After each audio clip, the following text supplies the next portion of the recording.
Metal Summoners, we are back with you. We are super stoked that you've been taking your time to kick it with us and have a great time watching us at Rockin' Pod as much as we are being here. As always, this is Jay, this is Angel, and we are super stoked. We couldn't be happier than putting our good friend and a close friend of mine back on our show due to some comedy errors that we had at last year's Rockin' Pod. But musician, actor, director, an all-around good dude, my buddy Drew is back with us. He's live and unmuted. Live and unmuted. Yes. First and foremost, Drew, how are you, brother? And thank you. Am I unmuted? You're getting picked up right okay, here. gotcha. Yeah. So you're good. I think it's gonna happen again. Yeah. Sorry. We scarred him. Yeah. Next time we reach out to a full episode, he's gonna be like, "Fuck you guys." I have trouble sleeping now. Exactly, for sure. But how are you doing, brother? Oh, doing great, man. Doing fantastic. Awesome. Always fun to come out to Rockin' Pod. Love it. Yeah, definitely, man. How have things just been going so far? Like 2023 treating you well? Yeah, absolutely. Put out a new Lucid EP. Yeah. The Violent J from ICP on 2 songs. And Right. That was, we're going to be doing more with him, so that's been really cool. That is awesome. That is awesome. So, of course, you've got yourself and David Ellefson. Mm-hmm. And when you think of Drew and David, ICP might not necessarily hit the frontal lobe. Exactly. So why don't you tell everybody a little bit about how exactly that happened? No, yeah, that was through our singer Vinny from the band Sponge. Mm-hmm. Yeah. He's Sponge is from Detroit, ACP is from Detroit, so they've known each other since the beginning. And Vin was actually a guest on the last Insane Clown Posse album on the song Heart and Soul, which is the Brown cover. Yeah. And then for some reason I was like, hey guys, we should cover Epic for no reason whatsoever. And so we did the music, and I was like, who's going to get to sing on it? And I was like, hey Vin, you know Violent J, right? Let's get. And then so we did, and then they ended up changing the lyrics and melodies, and now it's called Sweet Tooth. And we had a blast with it. You know, we had a lot of fun, and then we did it off with Violent J, and it's looking like we're probably gonna either do we're gonna do a full album with him, and it's been pretty cool. That's awesome, man, for sure. Is the Sweet Tooth any kind of a reference to the old Twisted Metal video game? It isn't, but it does. The visuals definitely do land on that for sure, and I think the whole vibe of that one because Vin rewrote the chorus. It's like because in Epic and the original it's like you want it all but you can't have it. It's like, well, now that you got it all, it's like, you know, you got this sweet tooth stuck in your mouth, and I don't know, I don't look at the lyrics, but yeah, so it's something along those lines. Absolutely. Angel, let's bring you in, my guy. When it comes to filmmaking, which one do you prefer, the documentaries or horror films? I like to combine them both, and then you get something like Dwellers, because it's like a documentary that goes wrong, and yeah, the less people involved that I gotta have to appease, the more fun I have, and so just kind of just let me do my thing, and then I'll make something of it, you know, because there's too many cooks in the kitchen for any traditional kind of production, you know, as far as producers, this, that, and the other. So it just gets, you know, I've seen people go through it, and it's just like I just don't want anything to do with that situation. So I just kind of do my goofy zero budget movies, and I might be doing another one too soon. Awesome. So I might pop up one weekend and be like, hey, here's another one. Call us, dude. We got you. Oh yeah, I appreciate that. Of course, man. One of the things that's been interesting is, like, I've gone to film festivals where it kind of seems that because of our short attention spans, it kind of seems now you don't have to make like a 2-hour horror movie. You can just go something where you make it a half hour or anything like that. That's yeah, because a lot of times in shorts they end up in anthology movies. You know, so it's like all they got to do is shoot a wraparound story that kind of loosely connects to every short, and then you got a movie like Creepshow, you know, or something like that. But I agree with the attention span though, and pretty soon you're going to see a lot. Feature-length movies are going to be like 45 minutes long at some point. Do you think, as a director, that's something that's up your alley that you prefer instead of having to do?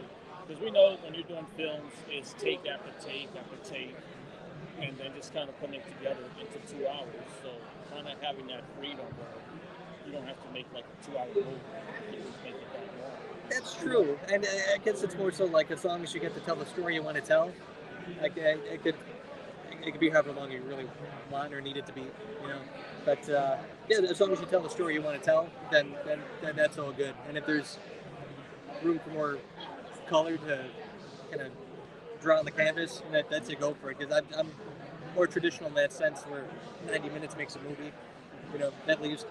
But yeah, I mean, it's like as long as the people are happy doing it, making it, watching it, that's really all that matters. Absolutely, 100%. And when you and I were talking over at your table, you had a couple of other movies on your table that people might not totally be familiar that you're in. Oh yeah. So talk a little bit about those two. First thing I was ever in is called Her Name Was Krista. It's the most romantic necrophilia love story ever told, and I'm the comedic relief. And then Brimstone Incorporated, which is an anthology movie, and I play like Hell's attorney. And so the main character from each of the segments in the anthology has to plead their case why they don't belong in hell. Yeah. And then I'm acting in one next week called Side Effects May Vary, and it's directed by J.R. Bookwalter, who did The Dead Next Door in the 80s. And Sam Raimi produced that. Yeah. And he's coming out of retirement for it. Oh wow. So it's going to be a good one. Nice. That is really, really cool. And to touch base back on a little bit on the day, to have a little bit of fun with our muted episode. Oh yeah. So your and I's friendship goes back almost 10 years now. That's right. And that was back when we were hanging at M3, when you were playing with Bang Tango. That's right. It was coming up on what became the YouTube release of the Bang Tango movie. Sorry, what was the subtitle? Attack of Life. Attack of Life, right? From their song. So, refresh everybody on exactly how that came to be and what was it about Bang Tango that drew your attention to be like, you have a story to tell. It all happened on accident, to be honest with you. Most of everything I've ever done, I've been a victim of circumstance. But I was working at this bar at the time. It was in 2011, and I happened to have a camera in my hand, and Bang Tango were playing there. And Joe, the singer, walks up to me, had long hair, and he was like, "Hey man, you look cool. You know, gonna find some weed." And I was like, "No, sorry, man." And he looks at the camera. He's like, "What's that?" I was like, "Oh, it's called the camera. You hit the button and it does the thing." He's like, "Whoa!" And then that's Joe. Oh yeah. And then he's like, "We're shooting we're recording an album in Chicago in 2 weeks. You should do like a documentary or something." And I was like, "I don't know how to do that, but sure, okay." And so I started shooting stuff there. I actually played on that album. Pistol Whipped in the Bible Belt. Yeah. I play on Live Life and I backing vocals on Boombox Sands. But anyways, and then and at that point, Joe was the only original member left. And then I started reaching out to the other original guys. He's like, "Don't do that, no." But I did anyway. And then the story started to come together. I was like, "This is very interesting." And so over 4 years and 400 hours of footage, I was able to put that together with the help of a cinematographer from LA who shot some of the interviews I wasn't able to go out there and do. His name is Anu Gunn. He did wonderful. And Ricky Rackman's in it. He's around there somewhere. And and then it turned out. And then when it came to put it out, I had some song clearing issues because Bang Tango was signed to MCA, which was bought by Universal. And I was in contact with Universal through some kind of license to use the music for the documentary because that's the subject matter. So sure. And I kept on getting the runaround. Like every other week, somebody got promoted or fired, so I'd have to start all over again. So one morning I woke up, I was like, I'm just going to put it out on YouTube for free. And so we did. And then for fun, as like closing the chapter of my Bang Tango story, the band had me playing guitar with them at the Chicago show in 2015. And then that Friday, Joe calls me up. He was like, "Hey man, how would you feel about playing in front of 20,000 people tomorrow at the M3 Festival in Maryland?" I was like, "I'm on my way." And that's when I met you. Yeah, that's awesome. And one more thing with the Bang Tango movie, because it really is awesome. Oh, thank you, man. Seriously, it's so thorough, and it's got vulnerability when it comes to the band and all that kind of stuff. But the one thing that was a really interesting scene in that movie is the fan who sang for Bang Tango when Joe went down sick. Yeah. How did you hear about that story, let alone find him? Because I also love the fact that it was either Alex or the fan himself that's like, well, we live in a YouTube land, and I'm sure you're going to find footage and you're going to put it right there. And sure enough, that's how you edited it. But what was the story for you of the story of finding out about this fan who sang? Yeah, it was the craziest thing. I remember it was in the press when it first happened and everything, so I vaguely remembered that. And then I found him on Facebook. His name is Thomas James. And he's actually in a Fear Factor tribute band now, believe it or not. Really? And he sounds amazing doing it. So, but yeah, that seems to be everybody's favorite part of that movie is the fan that fills in and with no original members. I think Anthony Fox is in the band during that time too. He's around here somewhere too. Oh, he is. Yeah, we saw him earlier. And Oh, talked cool. to him a bit. Oh, yeah. He's great. Well, still am. Love Beautiful Me Creatures. too. Yeah. So like, when they booked Anthony Fox here, I was like, got him down on my interviews. We didn't get him, but that's okay. But when I found him, I had a couple of my Beautiful Creatures records. I'm like, Anthony, I need you, bro. That's awesome. That's so cool. Yeah, I love those albums. They're wonderful. The first one is Wish is one of the greatest ballads ever. Yes, so good. Absolutely, man, for sure. And so before I kick it back over to Angel, what's currently on the docket for 2023? Is it lucid oriented? Is it movie oriented, or a kind of cauldron? Yeah, it's definitely a cauldron for sure. I'm doing that, acting in that movie next week. And then some movies I acted in will start coming out this year too. One's called Trivial. It's like a revenge game show horror movie. It's gonna be really cool. And so there's that. The Lucid might be doing shows in September, October, hopefully. And because everybody's schedules got to be cleared out for that to happen. So I mean, we still haven't played shows yet. So right. So hopefully that'll happen. And yeah, apart from that, just taking wherever the wind takes me. Absolutely. Angel, how did you get David Elson to produce Dwellers? It was just, it was kind of almost as a joke because I was like, Dave, you got the coffee company, you got the record label, you've got, everything. And then I was like, it'd be funny if you made up Ellison Films and like was producing a documentary in the movie. He was like, Drew, I'll do whatever you want. Let's do it. That sounds fun. And so, yeah, it just kind of, because he would do horror movie conventions even before Dwellers, and it kind of made it make even more sense for him to do them. And then we started doing them together, and so it kind of worked for so many different ways, like, as far as bringing him into that world a little bit. Because I think you guys did Monster Mania Con, I believe. Yeah. We did Mad Monster and Frightmare in the Falls. We've done it, and I just did one on my own this past weekend in Evansville. Oh, it was great. Evansville HorrorCon. It was wonderful, and I think I got a couple more coming up too. But those are always a good time. I love doing the conventions. Absolutely. I'm going to a really fun question. What 5 bands would you get into a horror film, and who would you get to play the killer? Oh, what 5 bands would be in a movie, and who would be the killer? To kill the bands? Yeah. I mean, we've never had that kind of rock and roll. Well, you would get a killer to kill every grunge band and boy band. Yes, so I would. We know how that would work for you. Yeah, well, they pretty much killed themselves with their careers. It's something really good. Give me a challenge.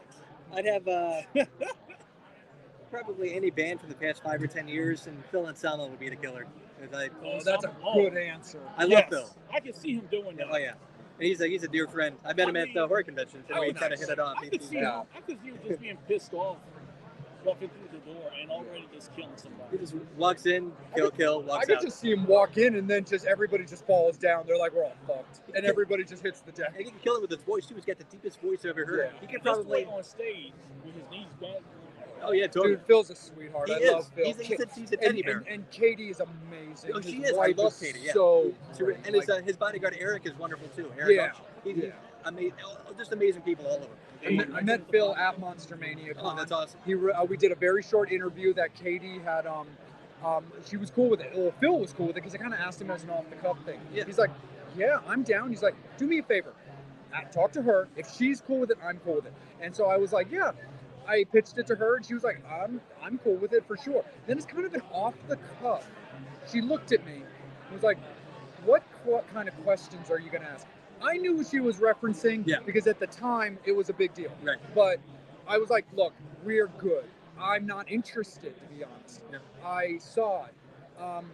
I formed an opinion. Listened to him talk about it. Yeah. I'm good. Yeah. We're good. No, totally. It got so much press. It doesn't need mine, Katie. I truly don't care. Funny story to that interview. Phil opened the door a bit to me going there when he started talking about how annoying it is to him that people have video cameras in their pockets now versus enjoying the show. Yeah. And I kind of looked up at Katie, and don't get me wrong, and she looked down to me, and she didn't start reacting like this, but it was one of those things like, no, it's the right thing to do. I promise not to go into a certain topic. Even though the talent is steering me there, Right. it's not the right thing to do. But then anyway, it went great. Everything was awesome. They rebooked him because he was doing the press tour at the time for the new Superjoint album. Oh, right. So then he did Monster Mania again, like 3 months later, met him. He remembered me, big old bear hug. And then it's been me and Phil.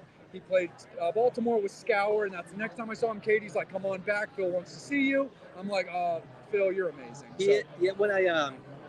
When he found out I had the cancer thing, he reached out all the time and just be like, "You're doing okay, brother," let me know if you need anything. And that meant a lot. Just because I didn't know him that well, but then we got to know each other really well after that. And so he's a complete sweet human being. Oh, that's awesome. And how are you feeling? You look Fantastic. great. You feel fit? Thanks, dude. Oh yeah. Well, again, I got this going because of that. I got for that movie I'm doing. So I gotta get the scruff and.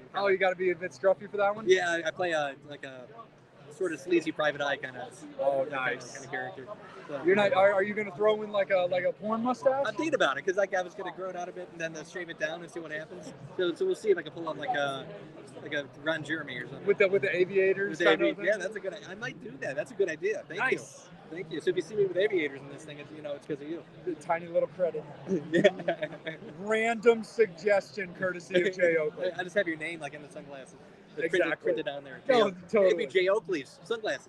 Boom. I'm waiting for your phone call, guys. Sponsor right here. It's literally written on my arm too. Damn it.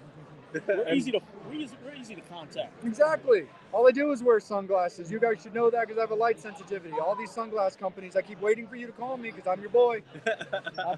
Drew, before we let you go, Angel, let's kick it back over to you. Can we see Rockstar Hitman into a movie? It almost became a video game at one point, believe it or not. And that still might be up in the air. I gotta follow up on that. But there is a sequel that's just about done. I just got to figure out just a good time to put it out. But and it's international. It takes place in Europe. But as a movie, it would make sense probably as like a Netflix series or something like that, or something along those lines, something episodic. I think it could be a lot of fun. Awesome. Super cool. Well, Drew, we appreciate you, man. Dude, you know I love you, your family, bro. Thank you for giving us another chance. Oh, yeah. I'm glad this one has audio this time. 100%. We totally got you. Metal Summoners, we love you. We're coming at you hard hitting and really fast. We'll see you guys in a little bit. This is the Metal Summit signing off with Drew. Thank you.